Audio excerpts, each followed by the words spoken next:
What the law says specifically is that I am justified in using reasonable force, including deadly force, if I reasonably believe that that force, meaning deadly force, is necessary to prevent or terminate an unlawful attack on or entry into my dwelling.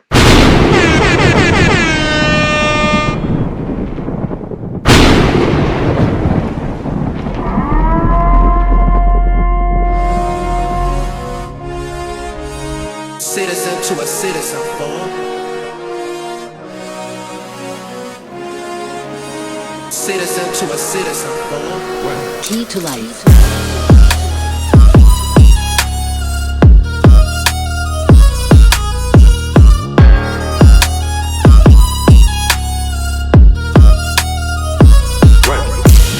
Another one.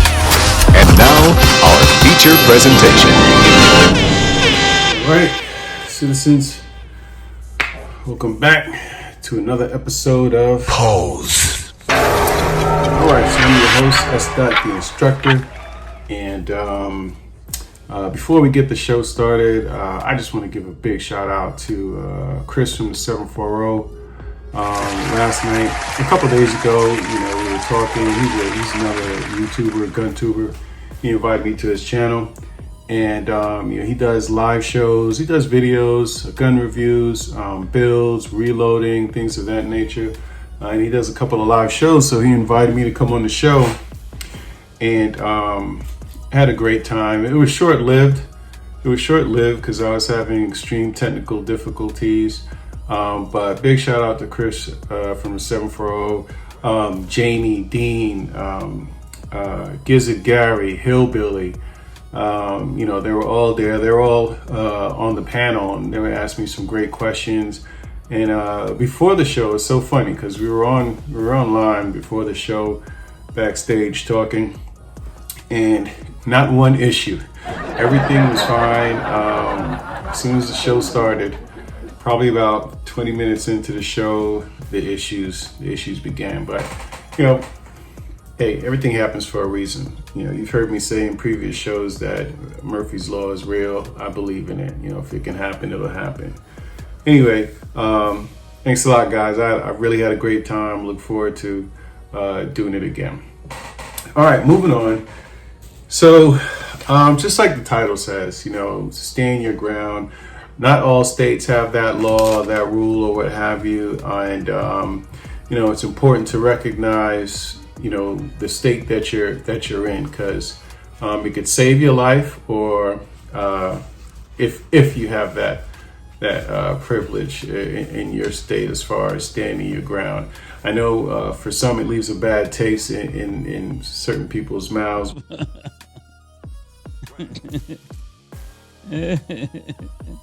Pose. I'm not saying nothing because every time I say something, I'm bullying. When used in the wrong way, but in this case, it was used in the right way. Typically, episodes of Pause are a bit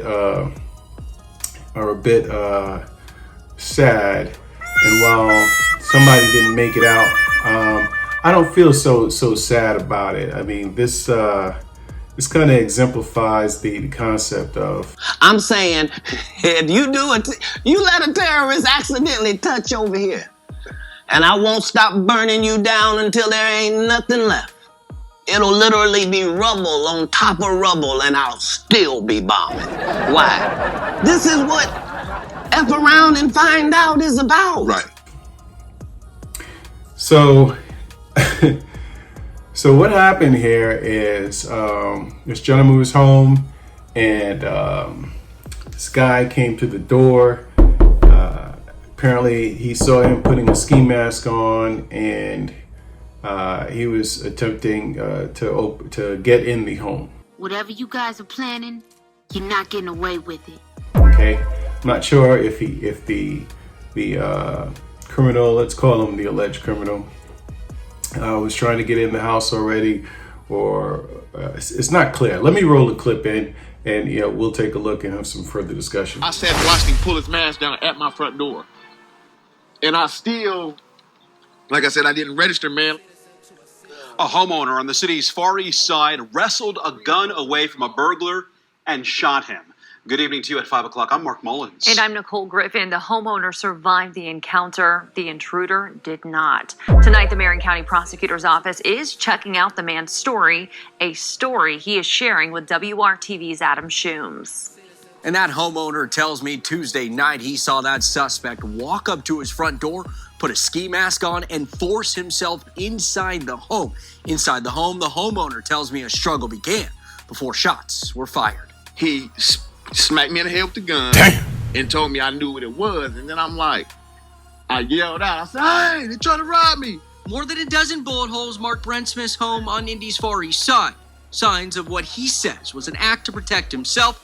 Police say it was an attempted home invasion. Smith says the suspect's gun was fired as he was struggling with the masked man. When the gun went off, I hear thousands of gunshots. So Really? I was trying to get up here to push my door back up, but they kept firing. So it was his gun. I had his gun. So I opened up my door and was shooting out. But when I opened the door, I didn't even know he was right there, man. I didn't know I shot him, man. Smith says a group of people then got in a car and sped away. That don't make no sense, man. I didn't want to do that. I didn't want to do that.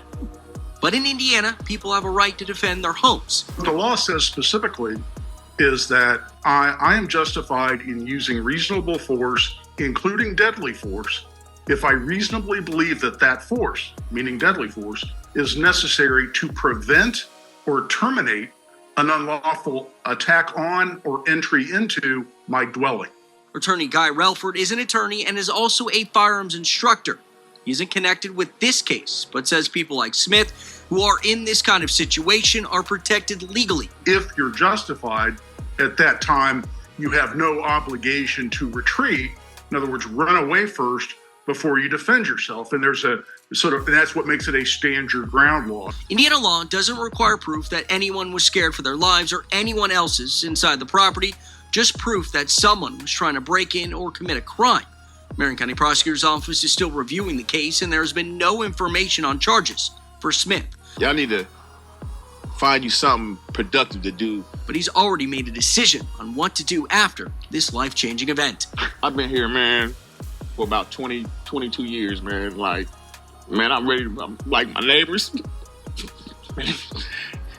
Man, I'm ready to move. In Indianapolis, Adam Shooms, WRTV. Yeah.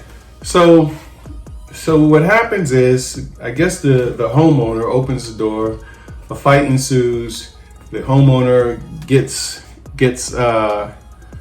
control of the firearm and shoots the guy that was trying to shoot him or kill him or home invade him or violate him. This is what F around and find out is about. Right. And his partners in the car, they were shooting at the house. I don't know if it was a 1,000 or thousands of shots. That'd be interesting if it was. I'm not laughing I just have a sick sense of humor. But this gentleman, visibly distraught. I just don't know if I would be distraught. Again, it's a difference. If this happened on the street and there was something that I could have done to avoid this outcome, I would have done everything to avoid this outcome.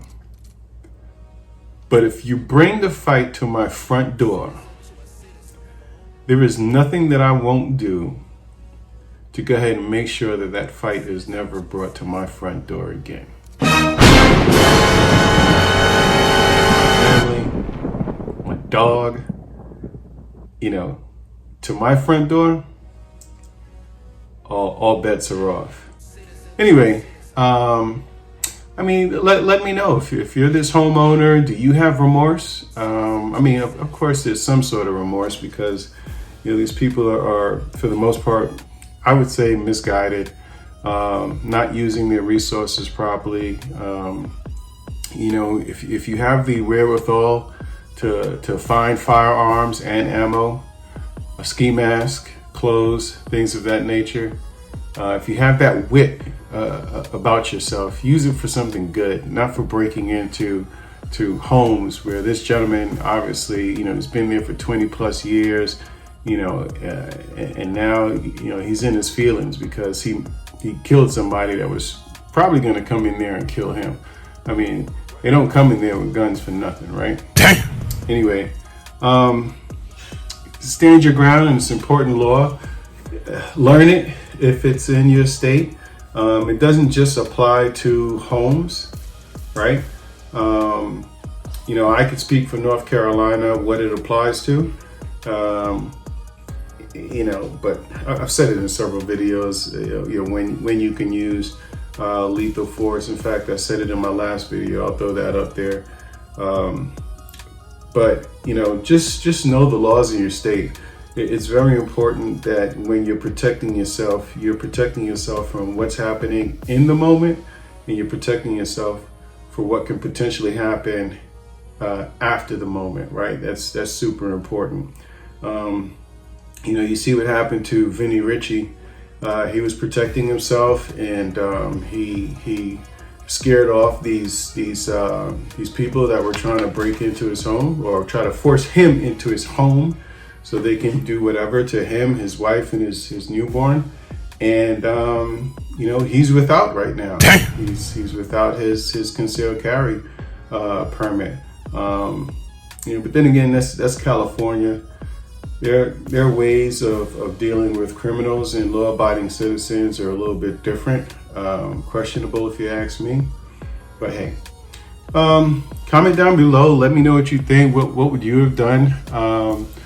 Would you have felt some sort of remorse after this moment was over? Things like that. Anyway, stay safe, stay strapped, stay dangerous. Look out for a moment.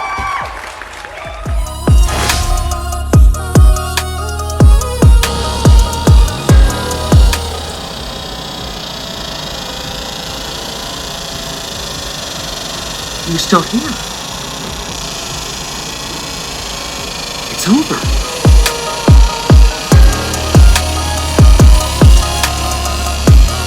Another one.